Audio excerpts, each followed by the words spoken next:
عاصمة الناس الكل مهدي بن غربية الوزير السابق لحقوق الإنسان في الحبس من شهر أكتوبر. قضيته أثارت الجدل، وعلاش؟ على خاطر العديد من الإخلالات صارت حسب المحامين نتاعو. المحامين نتاعو شكاو، القضية نتاعو مازالت متواصلة.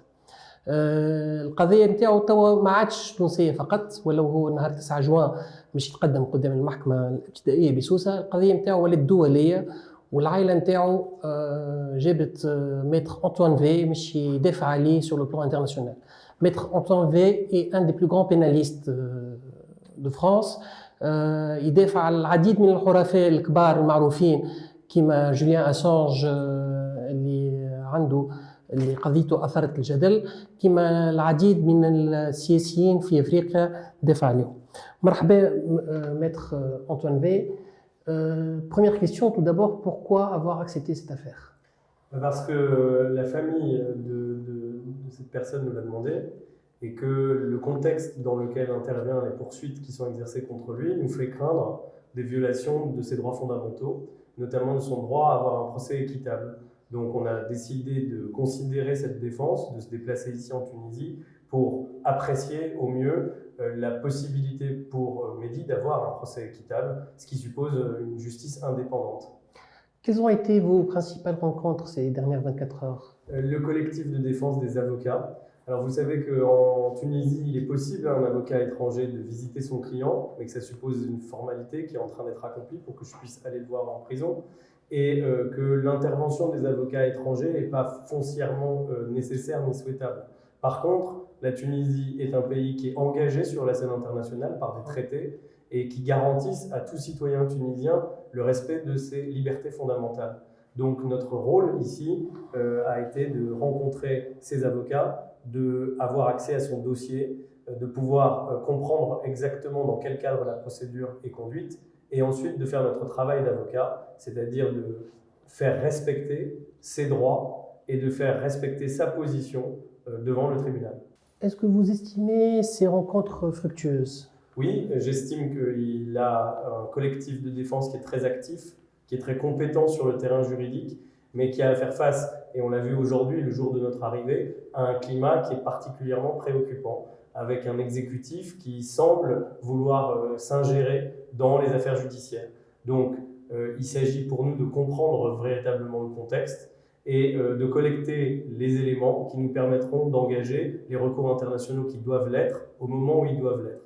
Cette affaire, finalement, sur le terrain criminel ne fait que commencer, puisque le procès qui va avoir lieu va commencer. Et on intervient aussi pour aider, faciliter, fluidifier, renforcer la défense de Mehdi. Est-ce qu'on peut considérer Mehdi Ben Gharbi comme étant un prisonnier politique? Je ne peux pas, à ce stade, galvauder cette expression. Il est clair qu'il y a un climat politique, que le fait qu'il ait occupé des fonctions politiques nous pose un problème quant à l'indépendance et l'impartialité de la justice. Mais justement, notre travail, c'est pas simplement de véhiculer un message abstrait, c'est d'être très concrètement au chevet de celui qu'on défend. Et donc de pouvoir, dans le cadre de notre mission, qui ne fait que commencer encore aujourd'hui, donner à l'opinion publique, donner aux juges les arguments réels qui permettront de savoir s'il a droit ou non à un procès équitable dans son pays. Alors, quels sont les recours internationaux possibles? Alors, la Tunisie est à la fois membre de la Charte africaine des droits fondamentaux et membre des Nations Unies.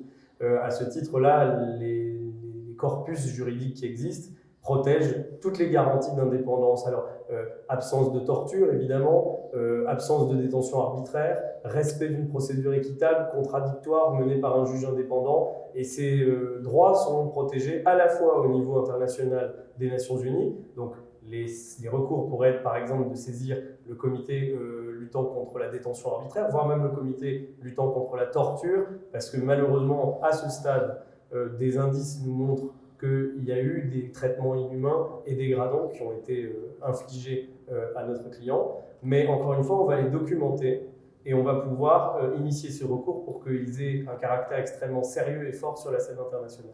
J'ai vu personnellement Mehdi Ben Gharbi en grève de la faim menotter sur son lit d'hôpital.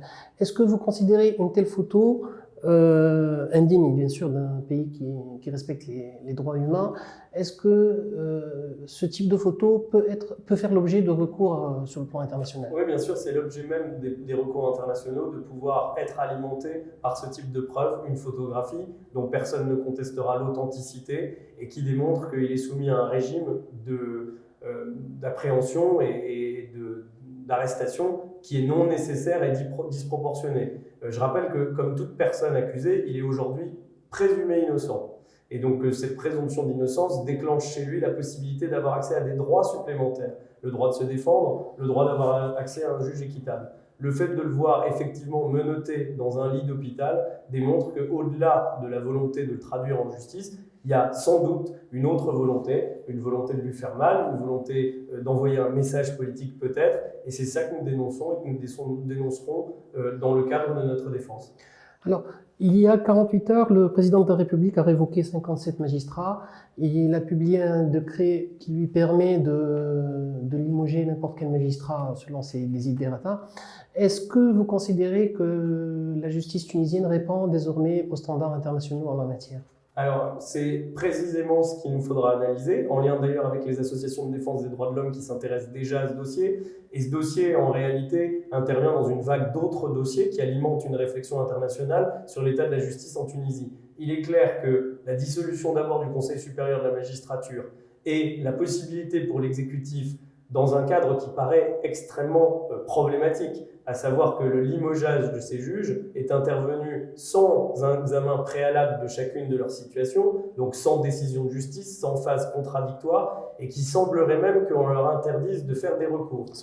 Donc, quelle que soit finalement la finalité politique, le message politique qui est envoyé, la méthode est très clairement contradictoire avec toutes les règles de droit que les démocraties connaissent. Donc, on est fondé à se préoccuper et à dénoncer la méthode. Après, sur le fond des dossiers, justement, notre intervention va consister à documenter ce travail, à pouvoir l'articuler sur le terrain juridique et à pouvoir le porter plus efficacement. Nous, on ne porte pas de message politique ici. On dit juste qu'une démocratie ne peut pas s'accommoder de comportements qui sont antidémocratiques. Alors, dernière question, Maître V, êtes-vous optimiste? Oui, parce que c'est une nature chez moi, mais il faut être optimiste dans le sens où, en l'absence de véritables dossiers, on arriverait à une situation politique qui doit se régler par des outils politiques. Et j'ai confiance que ces dossiers-là doivent à un moment se régler parce qu'il faut des situations apaisées, tant en interne que sur la scène internationale. Maintenant, il ne s'agit pas de faire de l'ingérence. Le critère d'avocat français est inopérant en l'espèce. On est avocat français comme on pourrait être avocat tunisien. On défend exactement la même chose, le respect des droits fondamentaux des plus vulnérables, en l'occurrence quelqu'un qui est accusé, qui est en prison, aujourd'hui est quelqu'un de très vulnérable.